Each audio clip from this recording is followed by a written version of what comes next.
Hi. Today I'm going to talk about the neck, the peg box, the heel here, and the fingerboard. First we'll look at the fingerboard.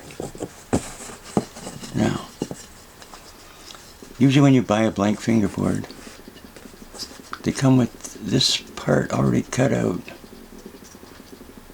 And unfortunately, it's been cut in a round kind of way that's just not correct. Doesn't leave me enough wood to carve what I need to carve here.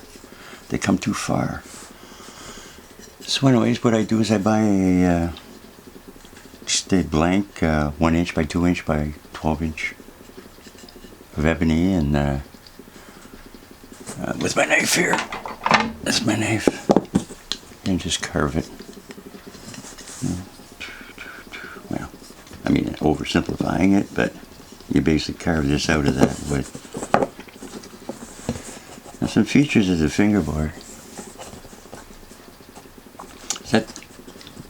It's actually on a slope, a slight slope that goes down.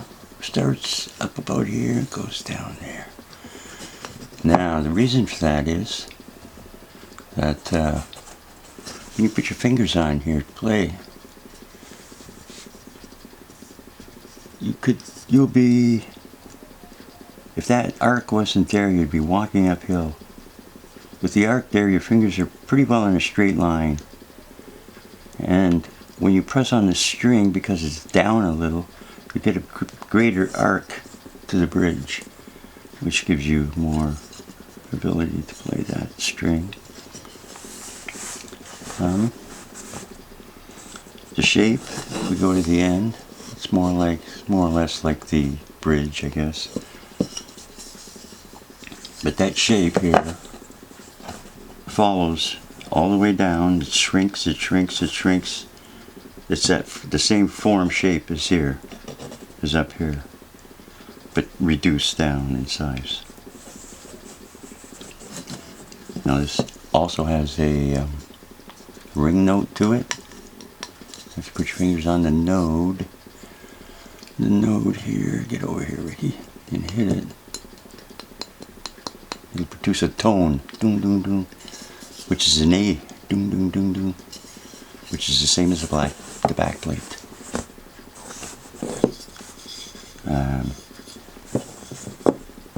Again, you need to have these edges nice and round for the hand. One slope is a little larger than the other side.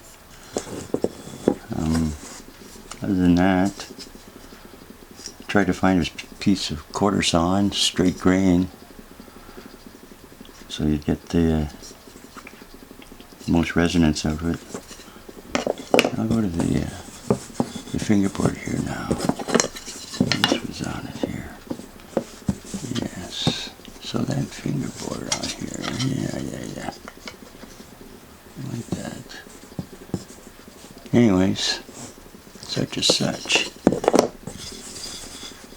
I'm going to talk about the peg box and the heel here and the neck. Well, basically this shape all starts here, goes around. Try and bring this up a little. Goes around, and it's the same shape coming up here is right there, all the way down to the very surface there. Then that gradually comes up as it does there, comes around with the same arc here, and then continues on through. Now, the holes here,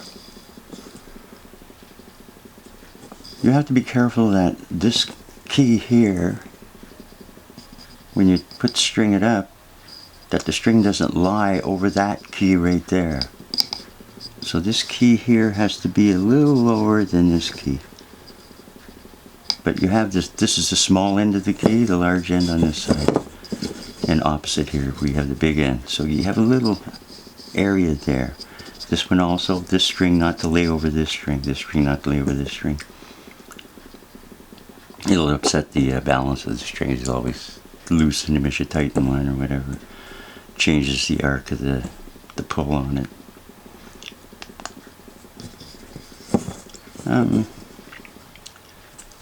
The placement of these holes, again, is just, it's not arbitrary, it's in line with the form. This is the most practical way of putting it, that it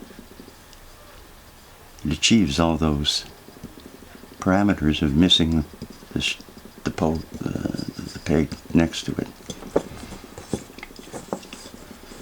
Now, the scroll itself,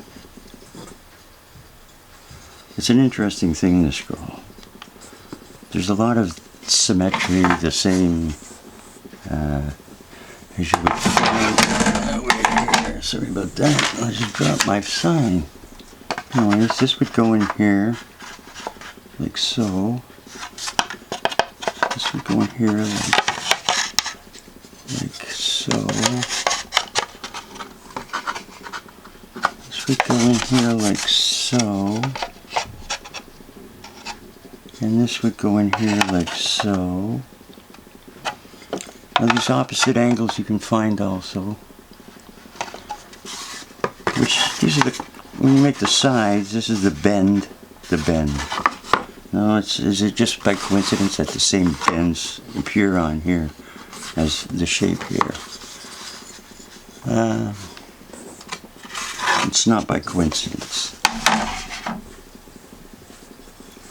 The heel on here, I gotta talk about this. I'm gonna put it in the right focus here. It's sort of on an angle. It's not straight across, and it goes down, goes down in on an angle. So there's an angle going down, but also an angle coming, a plane going this way. In other words, this is longer from here to here than this is from here to here. Now that has to do with both the length of the string and the length of this piece of wood to the end. The bigger one, smaller one. It just compensates. Also, whenever you tighten this up, say, then what happens is the bigger strings are going to push more, be the first to push in here. And it's going back farther into the block. They have more surface area in the block because of the extra tension on those strings.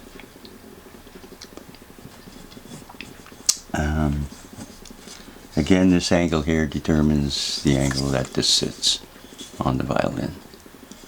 And ideally, you want the back plate, the line of the back plate, which was that thing that clanged. It was so loud.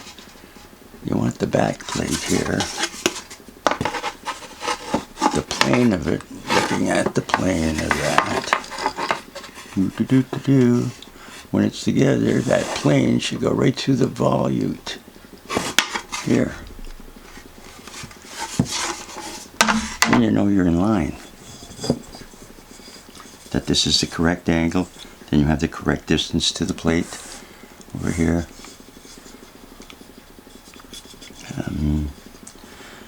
Again, this is also used in the contouring of the sides, the scroll itself. But I'll leave that for my next video, where I'll combine now all the three pieces I cut and have a final discussion about the body of the instrument itself and the instrument itself, its origins, and just what it is representative of.